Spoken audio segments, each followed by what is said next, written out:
Hello and welcome to Sidekicks, the weekly cybersecurity podcast hosted by Richmond Advisory Group's principal analysts, namely me, Rory Duncan. And me, Christina Richmond. This podcast is your go-to partner for understanding the cybersecurity market, industry trends, and the real-world challenges of protecting organizations today. Hey, Rory, we got off to a little bit of a bumpy start, didn't we? I know. Technology, who would ever consider working in that industry? Honestly, it's nothing but problems. It's a waste of your time. So it's absolutely, if something will go wrong, it will go wrong. It's all the different laws put together, including Murphy's. Something that works perfectly one week doesn't work and gives you all sorts of strange issues the next week. Anyway. Well, and it's the law of, is it plugged in? Yeah. Everything was plugged in, folks. But anyway, it's all good. Which source is it and which is, blah, blah, blah, blah, blah. Anyway.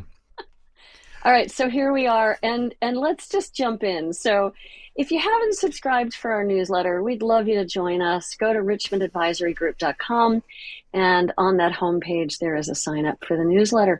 In our latest issue, we recap our wonderful chat that we had last week with Heath Renfro. He's actually the co-founder of the post-breach recovery specialist, Phoenix 24. I called him in the newsletter founder, so apologies, I'll probably have to issue an error correction. It was a good chat though, wasn't it, Rory? Yeah, it was a great chat, but sobering, I think was the word. Indeed. Ooh, indeed, yeah. And basically because of some of the things that he shared, particularly in his experience that 85% of backups for clients he's worked with are gone during these recovery efforts. I know. So that wasn't great. 85%. I mean, really, I come out of the storage industry. I mean, I that's where I started in technology. And I don't know, people assume that when they've set something up, it's still working. And you got to check and double check and triple check and then run tests and then, anyway. Yeah. So folks, sign up for free. We'll keep you in the loop about what's happening in the cybersecurity sector, and you can sign up at richmondadvisorygroup.com. Beautiful. Hey, what's on the show for this week? This week is a special episode because we know you listeners like them, all about the rising prominence of agentic threat actors, also known as ATAs. We'll be discussing some of the hows, whys, and what fors to get you guys acquainted with the topic, but then chatting in more detail with this week's special guest. So Michael Clark is the Senior Director of Threat Research at Sysdig. And we featured a blog that he wrote last week in our little news section. We talked about the appearance of Jade Puffer, the first agentic ransomware for automated database extortion. And so we were like, we've got to have him on. And it worked out. So he will be our guest today. But first, we're going to outline what ATAs are, just a 101 primer, if you will. And that's our special episode for this week. So let's just dive straight in. And I think the first question always is, what is it? What do we mean by agentic threat actors? Where is it from? And so on. So in terms of what we know, and to sort of start off some of the things we can talk about, an agentic threat actor, it's not just an attacker using, for example, ChatGPT to write code. It's very much a self-contained bot. It's a closed loop situation where an agentic threat actor observes its environment, it plans its next move, and adapts its approach without constant human intervention. So it's very much human hands-off. And hands-off. Exactly, which is the closed loop aspect. And the adaptation is the fact that it is able to change and adapt to whatever it comes up against in order to fulfill its mission. So we got a couple of flavors of risk. Christina, do you want to take us through them? Yeah. So from our research, it looks like there's an external predator type and an internal rogue type. So the external predator is the AI agent executing tactical operations on behalf of an outside attacker, right? Okay. And then the internal rogue flavor is the enterprise AI agent that becomes an insider threat while trying to complete a legitimate task. And then, for example, it might accidentally disable security tools in order to finish a workflow. So that's the internal rogue flavor. Yeah. And I know some of you may not have heard the term. I mean, it's relatively recent. It's started to be mentioned in the last couple of years only. And, from last week's story where Sysdig had already been investigating this, they provided probably the clearest definition after observing what they observed with Jade Puffer and analyzing it, taking it to bits, and then looking at how its intrusion worked and looking at how it adapted to the challenges it faced trying to get it into the system. Right. So we've been talking about synthetic humans, synthetic identities, rogue agents. But this is the clearest definition I've seen, which is why we wanted to have Michael on. Because ATA, to me, mirrors human threat actor, agentic threat actor. So it just is a simpler term, I think. And it, in this day and age, with things multiplying and expanding so exponentially with AI and agents, I think we have to have simplicity of nomenclature. And we need to agree on that nomenclature. So I'm all in with ATA, agentic threat actor. What about you, Rory? Yeah, no, absolutely. I think it's the next stage in looking at threat actors and how we can start to classify them. How do they do what they do, and what makes them so unique? Well, they do have, some would say they have superpowers, but really it's well, I mean, we as humans, and having created them, have enabled that to happen. Firstly, the agents operate at machine speed. We talked about machine speed a lot in the last year or so, given the capabilities that agents have. So let's say an agent-driven intrusion can, move from an initial entry to a full database dump in under an hour. So in certain cases, it's been seen some API calls happening at a rate of 12 calls in 22 seconds. So clearly this is only machines can do this. There's also, again, because it's a machine, right, it's not a human, there's very much a marginal cost when you're doing an additional scan or the target is collapsing. So, for example, if the attackers are using stolen inference, so hijacking someone else's AI server, the cost for them to scale that is essentially zero, right? You're not adding anything. Again, it's the machine doing it. It just clicks it in. There's a couple more things as well, aren't there, Christina? Yeah, so they're persistent, those buggers. Systematic persistence is something, right? Agents don't get tired like humans do. So they can check every single host and service without losing focus and can launch parallel operations against multiple targets simultaneously. So they are persistent. Yeah, exactly. And so I thought the Artemis case study, though, was really interesting about the pen testing exercise that an agentic system, Artemis found, an agentic system outperformed 9 out of 10 human participants, largely because it was so thorough in its enumeration. Right. But are humans still going to be involved? What do you think? Do we still have a role? Is there anything that we do better than these machines? Yeah, so we still need humans, Christina. We talked about the advantage. Well, goodness. I know. As long as they read the instructions, then absolutely. Okay. So machines have got speed and scale and so on their side, persistence, as we talked about. But humans, even now, even given the advances in AI, humans, we can still do strategy, prioritization, deception, all those things that require a vastly more powerful brain. So an ATA might find a database, for example, but a human understands why that specific database matters, whether politically, competitively, or whatever. There's also the obvious one with the obvious issue with agents, Christina, isn't there? Which is they can hallucinate, right? And they make huge, catastrophic mistakes. Mm-hmm. What are some of those mistakes we've seen?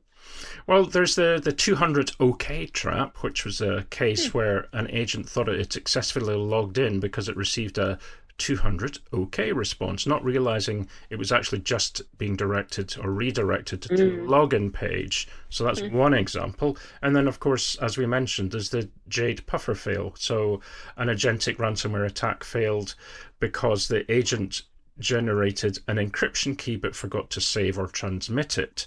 So meaning the data was gone forever and the attacker couldn't get paid. So it was successful on one level, but actually ultimately it didn't prove successful for the overlords of the agent itself.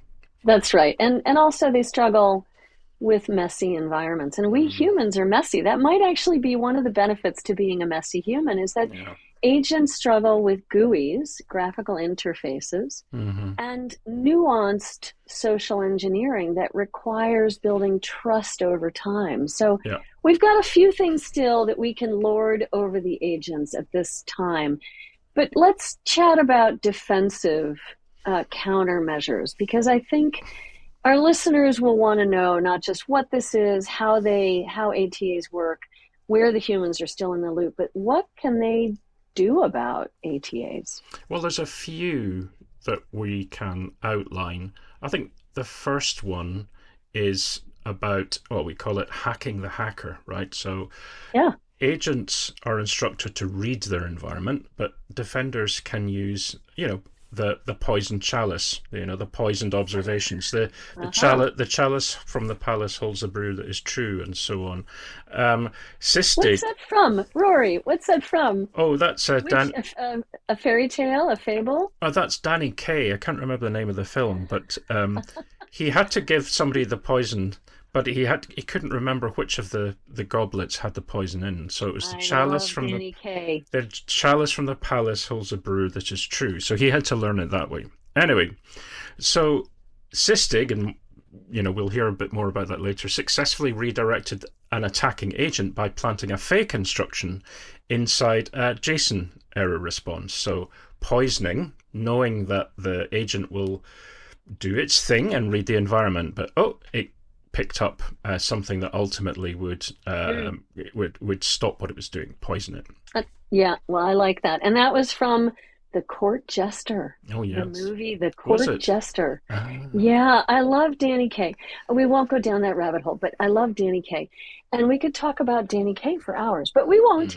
The other defensive measure that folks can think about is detecting machine time. So detection needs to stop looking for, this is something, anomalous or AI generated comments, right?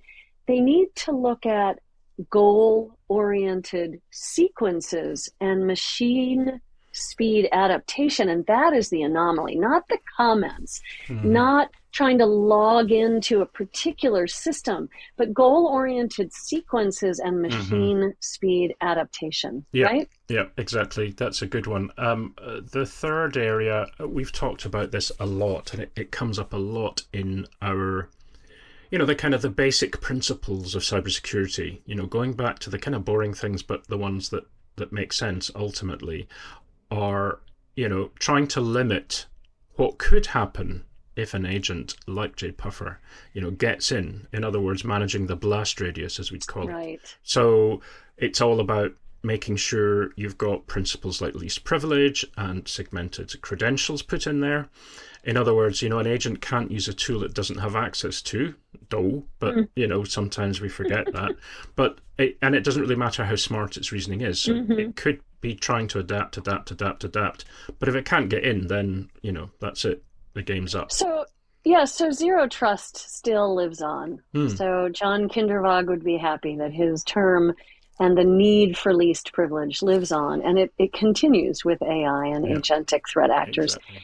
The last thing that you can do, folks, is, commercial AI providers can monitor for suspicious patterns and choke points and shut down accounts, much as Anthropic did during, their 2025 espionage campaign that they identified. So not so much maybe a direct thing that CISOs can do, but it's something that we can push the industry for. Yeah, exactly. If we complain enough about there being too many incursions and breaches and bots and so on a commercial platform, shout about it, folks, and then the owners and architects of those platforms may actually shut those things down to make it cleaner.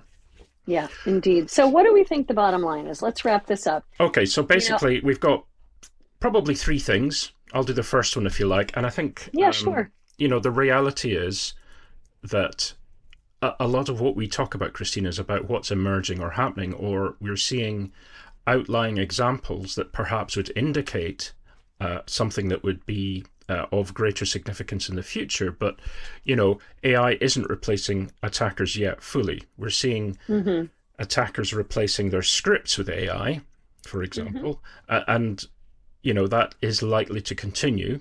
But in the near term, it's a small group of humans supervising a massive fleet of agents. So we're not seeing all attackers using agents all the time. Well, and much like the humans show that we've discussed on earlier episodes, there needs to be some harmony between the humans and the machines. And we'll see how this all balances out in the long run. Right now, we're all aghast because of this first ransomware that was fully automated from an agentic perspective.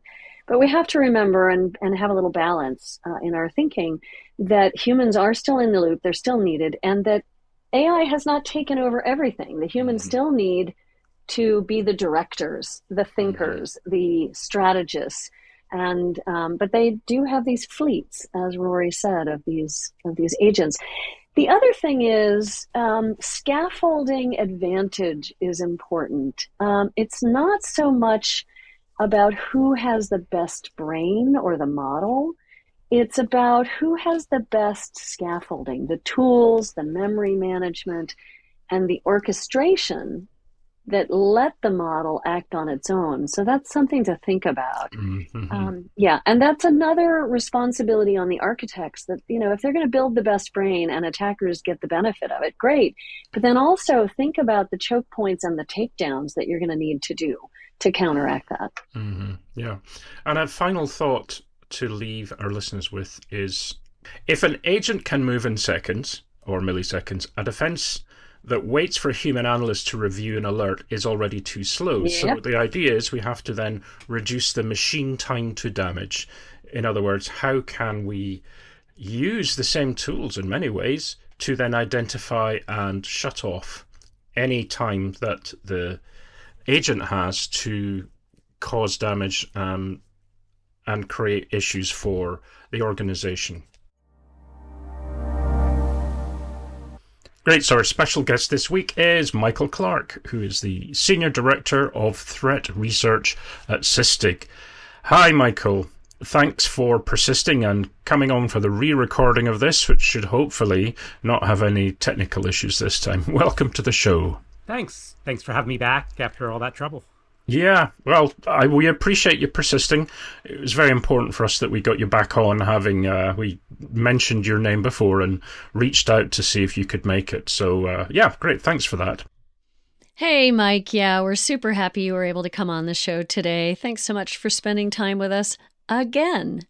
So, yeah, first of all, how about you give us a little bit of background on Jade Puffer and why you thought it was interesting?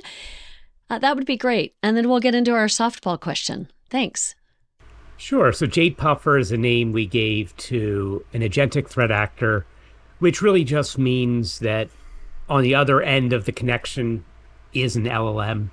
Obviously, there's a person somewhere involved in there. We're not quite at Skynet yet and things like that. So yeah, it's still a person somewhere, but the interactions are all with an LLM. And this specific agentic threat actor or operator went through Langflow, exploited Langflow, and then decided to use that instance to attack third party using MySQL. and trying to do ransomware on that MySQL instance. And that's kind of what we caught. We caught a lot of the interactions in between those. And thankfully, it's pretty much failed because of a number of reasons. But yeah, so that's kind of Jade Puffer at a high level. Hey, Mike, I'm just curious. Did I hear that Jade Puffer destroyed its own decryption key? I mean, it's hard to tell if it ever intended to really do that. Like, it made a key, but we never saw it send the key anywhere. The key's it was a random key, so it's not like they could have recovered it. But a lot of ransomware people operate like that. They'll say there's a key, and you never really know unless they give some way to test. So what really kind of interests me about all this is, the speed is talked about quite a bit. So I don't want to go rehash that. Obviously, LLMs are very fast and things like that, but how adaptable these attacks can be, because there's no human in the loop a lot of times. So it can just go off of the knowledge it has and try different things automatically. So like, as we saw with Jade Puffer, it failed in many different ways, but it kept trying to, fix it. And it was, like, as he said before, very persistent. It's like the quote from the Terminator, it'll never stop. It just keeps trying. Just keeps going. Yeah, I suppose this is the underlying design of the technology is to make sure it pleases us, right? It is persistent and it is always on, and it wants to try to get an answer for whoever created it. Right, exactly. And it doesn't need to do any of that, so it can just keep trying different things. If you're using stolen credentials to get access to your LLM, then you don't have to worry about money either. So yeah, it just keeps trying to adapt and get, and reach its goal. So we saw it try many different SQL commands to drop tables, and many different ways of connecting because things weren't working right. We've seen it spread across different environments that a normal attacker, a human attacker, might not, because of the time needed to research how to do it, where the LLM already kind of has the knowledge of how to access Amazon or AWS or Google Cloud or whatever it is. It doesn't have to stop and do that research. It just keeps going.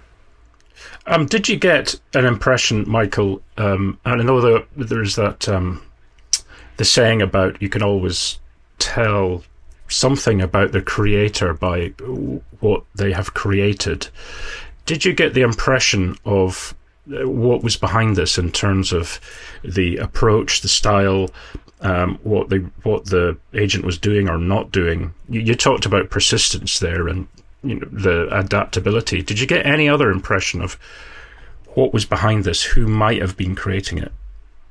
It feels like it's a project, an ongoing project. We have a lot of data around this attacker, more than just what was in that report. That wasn't the first time we had seen them. So they've been doing many different things over time. We're tracking around 100 agentic threat actors at the moment, and those are different agents. It's hard to tell who's behind them with the attribution. That's always difficult, but you can kind of see an evolution in their tools, in how well their LLM operates, and how focused it is, right? And what their goals are. Like, this one seemed financial, which was an evolution from before where it was just credential stealing. Right. So there isn't, we're not in a situation where somebody's doing this sort of for kicks. This is a part of a cyber criminal enterprise, as opposed to a, disruptive or chaotic type of approach. Yeah, absolutely. Ransomware is a business these days. So it operates like a business, and, it's there to make money for the attacker. Now, obviously, this one was kind of funny because we think the LLM hallucinated the Bitcoin address that they wanted to use, because it was an example address that you can find in documentation everywhere, was in the ransom note. So it wasn't their address. It was it's using an example everywhere. So the rest of it was pretty customized, but we think it hallucinated the Bitcoin address. Well, that's interesting. There's a problem with LLMs, right? It hallucinates sometimes. Yeah, but for something like that, you would have thought if the end goal is to extort, you would at least have as clear as possible the Bitcoin address. But maybe not. Maybe that was not the point. I think to your point, if it was a project, the project was about gaining success of the action activities as opposed to gaining a certain amount of money through actual hard extortion. Yeah, this could be a lessons learned for them. So I'm wondering if you can talk a little bit, Mike, about how Jade Puffer was kind of running its own commentaries like we see in LLMs like ChatGPT, explaining in natural language its reasoning and priorities and next steps. I'm kind of curious about that. In this case, yes. It's not always the case. You can always tell an LLM not to put comments. This attacker didn't do that. So it was nice to see that because it gave some insight into the LLM's process anyway, if not the attackers. Like, it was talking about return on investment for certain tables that look especially interesting. So there was some logic going on that it was using. But like I said, it's pretty rare to see all the comments, especially we were able to capture a lot of the artifacts, which let us do this. But usually in the defender would just see the end result of the attack, not the middle, which we were able to see. Okay, so finally we're going to get to our softball question, Mike. This has been really, really interesting, but I have to ask, what are you most worried about, or what's keeping you up at night? I would say that I'm most worried about is kind of just how thorough and adaptable all of this is. The speed is always a concern between, weaponization of a vulnerability and exploit and the attack and being able to patch. But this will find like everything it can. Security through obscurity is always kind of thing people say you shouldn't count on, but I think everyone's always counted on some level of obscurity, like at least for time and delays. Like, it'll take time for a human to find everything it needs, or even make the scripts custom for your environment. Or like, because ransomware used to take a dwell time of a week or two. Now that time lag is so small, and it can find interesting things that you might not realize about your environment too. Like, there's this software called Min.io. It's like an S3 compatible storage. We started seeing attackers looking for this, which are all happen to be agentic attackers, and human attackers we haven't seen really look for this. So it's one of those things that it's quite easy to tell an LM, hey, make something that looks for everything you can think of, versus having to code it yourself. So that kind of thoroughness and that adaptation kind of worried me, because it combined with the speed, they can get everywhere very quickly.